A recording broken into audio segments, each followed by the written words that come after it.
யுத்தம் மனிதர்கள் ஒளிந்து கொண்டிருப்பார்கள். யுத்தம் என்று ஒன்று வெளியே வரும் பொழுதுதான் பராக்கிரமம் வெளியே வரும்.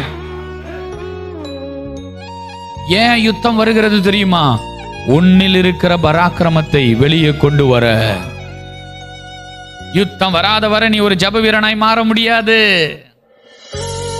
யுத்தம் வராத வரை நீ ஒரு பரிசுத்தவனாய் மாற முடியாது.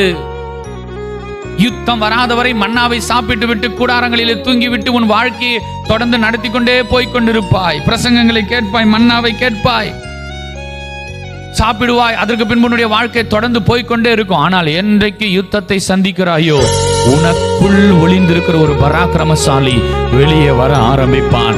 இரவில் ஜெபிக்கிற பராக்கிரமசாலி, அதிகாலையில் ஜெபிக்கிற பராக்கிரமசாலி, கைதட்டி பாடுகிற பராக்கிரமசாலி, ஒளிமுக வாசலிலே பிசாசுக்கு நேராக எதிர்த்து நிற்கிற பராக்கிரமசாலி, ஆத்துமாக்களை சந்தித்து ஆதாயம் பண்ணுகிற பராக்கிரமசாலி, ஒளிந்திருக்கிற பராக்கிரமசாலி எப்பொழுது வெளியே வருவான்?